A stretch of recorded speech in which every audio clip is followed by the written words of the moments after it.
How Islam began in under 10 minutes. Not a problem. We've started. Okay, so travel back in time with me to a land far, far away and long, long ago. Mecca and Arabia, about the year 570. Mecca is important for 2 reasons. 1, the Kaaba is there, an ancient temple built to worship God. And 2, Muhammad, peace be upon him, was born in Mecca. Now, problem. I can't show you Muhammad because it wouldn't be right. I'll tell you why in a bit. But in the meantime, here's his name in Arabic. Nice. Back in the day, Mecca was a lawless place. The only way to be safe was to have backup. Lots of rich big brothers who'd beat up anyone who got in your way. So the place was ruled by the most powerful families who could do pretty much what they wanted. And religion didn't help. By this time, the Kaaba had been filled to overflowing with 360 idols that did nothing to help anyone. So it was a tough place to grow up if, like Muhammad, you were a poor orphan and believed in just one God you couldn't see, like the Jews and the Christians. He called him Allah, the God, in Arabic there. Muhammad's dad died before he was even born, and his mum died when he was just 6. So he was brought up by his grandfather, Abdul Muttalib, and then, when he died too, by his uncle, Abu Talib, who had the respect of the city's ruling families, so Muhammad was safe for the time being. Muhammad started out as a shepherd and then became a businessman, travelling about buying and selling stuff for rich clients. When he did some work for a rich widow called Khadija, she was so impressed by his honesty and skill that they ended up getting married, and for a while, it looked like Muhammad was going places. Well, he was, but not how you think. Every year in the month of Ramadan, different calendar, different names for the months, there was a big party around the Kaaba when people made sacrifices to the idols. Muhammad hated it, so he'd get out of town and sleep in a cave he'd found on top of a nearby mountain. One night, Muhammad's praying to Allah when wham! There's the angel Jibreel, you might say Gabriel, standing right in front of him. Read, says the angel, but Muhammad couldn't read. No schools, you see. Jibreel keeps on at him. 3 times he says, read. Then he grabs hold of Muhammad and wham! Again, it's like Muhammad's learnt the words off by heart. So he recites the message out loud. Read in the name of your Lord, who created man from a drop of blood. Read, for your Lord is most generous.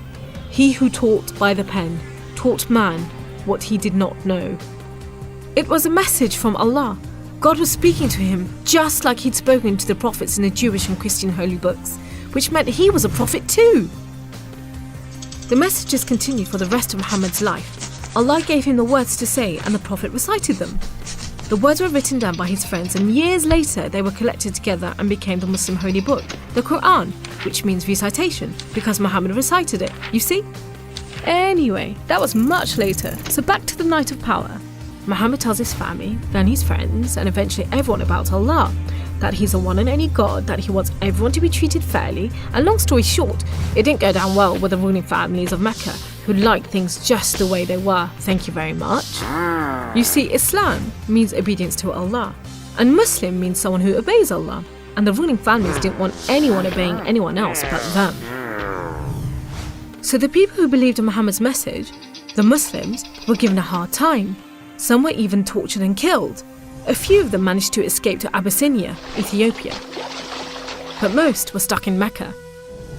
Muhammad also had to cope with the death of his wife, and then just a few weeks later, his uncle too. Feeling very down, he went to the Kaaba to pray to Allah one night.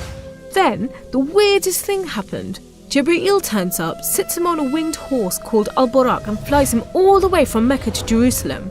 He prays with all the prophets who have ever lived. Then, he's taken up to the heavens to chat with some of the prophets, and then into paradise itself, where Allah tells Muhammad to pray 5 times a day and to stay strong. He's returned to Jerusalem and then flies back to the Kaaba in Mecca. We call it the night journey, and Muslims still argue whether it was a real experience or a vision, but whatever, it gave Muhammad a much needed boost, and just as well, because there were more tough times ahead. So, there was this other city called Yathrib. The people there heard about Muhammad and his message and invited him and his followers to join them. A few at a time, the Muslims left Mecca and made a dangerous journey across the desert to Yathrib. It's known as a hijra, which means migration, like birds do. Muhammad and a few of his friends stayed in Mecca until everyone had got away and then made plans for their own escape. But the ruling families wanted to kill Muhammad while they still could, so 7 sons, one from each family, were sent in the middle of the night to stab the Prophet while he slept. But he was way ahead of them, and when they burst into the house, Muhammad was gone. Trackers were sent out to hunt him down. Muhammad and his best friend Abu Bakr took a roundabout route to try and shake off the pursuit, but the trackers were too good and slowly gained on them. So Muhammad and Abu Bakr hid in a cave and prayed that no one found them. The trackers found the cave all right, but they didn't bother going in to search. There was no way Muhammad could be inside, they thought. There was a spider's web over the mouth of the cave and a nesting bird at the entrance. He must have given them the slip. So off they went, leaving Muhammad and Abu Bakr protected by a spider and a bird. Muhammad made it safely to Yathrib, which was renamed Medina al-Nabi, the city of the Prophet, but most people just call it Medina. But Muhammad's worries weren't over yet. There were 3 big battles between the Muslims and the Meccans. First, the Battle of Badr, when Muhammad and just 313 men faced 1,000 Meccan soldiers. Miraculously, the Muslims won. Then there was the Battle of Uhud, which didn't go so well. Some of Muhammad's men disobeyed his orders and ran off during the battle to raid the Meccans' camp, and so the Muslims were outmaneuvered. Then there was the Battle of the Trench. Medina was protected on 3 sides by mountains, so when the Meccan forces advanced in the city, the Muslims just dug a deep trench. The Meccans made camp, but the weather was terrible. Pouring rain put out their fires and howling winds blew down their tents. Eventually they gave up and went back to Mecca. It was all a bit embarrassing. They were losing the respect of the local tribes who were flocking to join the Muslims. So a peace treaty was signed at Hudaybiyah, but it wasn't long before the Meccans broke it. Muhammad decided that enough was enough. By now he had over 10,000 men, so he led them across the desert to Mecca. The ruling families realised they'd made a huge mistake, but it was too late. All they could do was surrender and hope that the Muslim army killed them quickly. But Muhammad said there should be no more fighting. He rode into Mecca and went straight to the Kaaba. He circled it 7 times anti-clockwise and smashed all the idols, rededicating the Kaaba to Allah. And that's why I'm not going to show you Muhammad. The Muslims wanted to make it totally clear that they only worship the one unseen God. So they didn't have any pictures of Muhammad in case anyone thought he was an idol, and they didn't have any pictures of Allah because he's like nothing on earth, so it would be impossible to draw him anyway. So there you go, how Islam began in under 10 minutes. How did I do?